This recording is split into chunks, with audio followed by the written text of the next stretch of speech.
Hi, it's Mark from Top Local. We're here with Bernie Pawlik, Pawlik Automotive in Vancouver, Vancouver's best auto service experience, servicing and repairing vehicles in Vancouver for 38 years and 18-time winners so far of best auto repair in Vancouver as voted by their customers. How you doing, Bernie? Good, thanks, Mark. I like the so far. It's good. There's So, many years to go. Yeah. So we're going to talk about a 2011 Volvo XC60. This is a nice station wagon-ish SUV kind of vehicle. What was going on with this vehicle?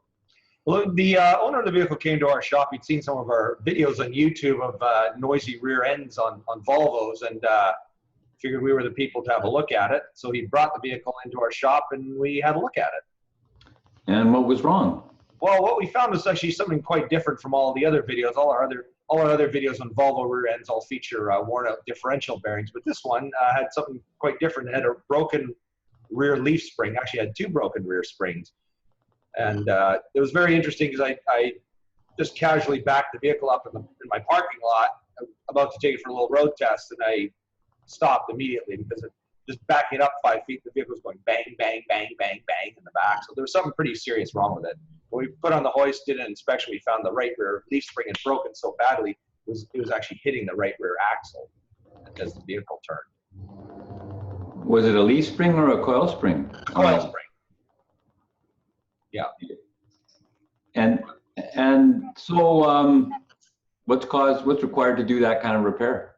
Well, it's actually a pretty straightforward repair. This is some suspension bracketry that needs to be removed, and of course, you need to have ways to hold everything together because the springs are under pressure, especially the new one. Since the old one was broken, it's easier to get out, but it's not too involved with the job. The parts, unfortunately, are only available from the dealer, at least in Canada, where we may have been able to order it elsewhere, but none of our local suppliers had it other than the Volvo dealer, so that's where we got the spring from, and put it in. Pretty straightforward repair. Also replaced the cushion. It's like a snubber cushion that if you ever hit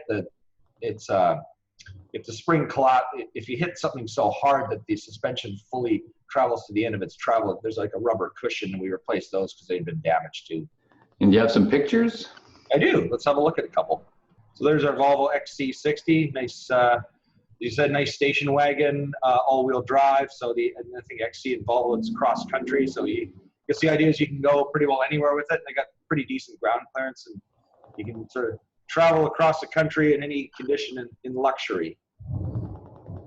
What else do we have here for pictures? We have our broken spring. So that's a broken rear leaf spring, or a coil spring. I keep calling it leaf spring. It's coil spring. So you can see right at this spot here and there that the spring is broken apart, and there's also a piece of the spring missing here as well. So there's another chunk of the spring that had actually come off. And the spring was also broken on the other side as well, although not quite in the middle. It's sort of more near just a top third of the spring. But that's basically it. You can see a lot of rust here. So pretty certain what happens is, the spring will develop a slight crack of some sort, and then over time, water corrosion will seep in, and it'll eventually cause the spring to break. And why would, that would seem to be a fairly rare thing. Like, what would cause a spring to break like that?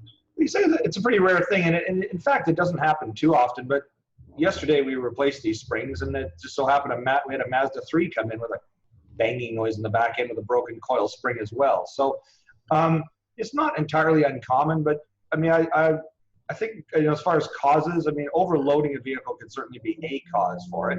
Other than that, I think just, sometimes hitting bumps a little too hard. I mean, their springs are always under stress. And so eventually, as I said, with this one, you can see a very rusty area, probably developed, a little stress crack, moisture seeped in, road salt, corrosion eventually weakened the spring. But certainly if you're going over hard roads, hard bumps, that'll affect it over time. I say hard roads, I mean like, bumpy roads, logging roads, like that kind of thing. And is it safe to drive a vehicle with a broken spring? Well, certainly this one was not. The Mazda we had yesterday, there was only a little piece of the spring broken off. So the actual spring that was just on the end. So the actual spring itself was kind of intact. But the risky thing with a spring breaking, and see with this Mazda, a piece of the spring comes off. And that piece could, depending on where the spring's located on the vehicle, could, easily jump out, puncture your tire, while you're driving down the road. So it can be pretty serious. You definitely do not want to drive with a broken spring. And how are these XC60 Volvos for reliability? Well, they're pretty good. This particular Volvo is it's a 2011, not that old, but had about over 200,000 kilometers, in really nice shape. They're a little quirky in design. The engine, they have the serpentine drive belts actually located between the transmission and the engine, so it's a lot of work to change it. So there's a few quirky designs about it that make it can make it a little expensive to repair. But as far as reliability, there's really very few issues. We did our complimentary inspection on the vehicle. There's no fluids leaking anywhere under the car, so that's quite an achievement for that kind of mileage. Now, this is the first time we've seen this vehicle, so it may have had a number of repairs previously, but we do work on a number of them and don't see a lot of problems. Pretty good.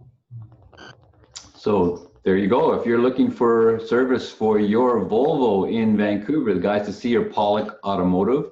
You can reach them at 604-327-7112 to book your appointment. You have to book ahead, they're busy. Or check out their website, pawlikautomotive.com. We're getting ready to launch our podcast. Or you can check out our videos on YouTube, Pawlik Automotive Repair. Thanks, Bernie. Thanks, Mark.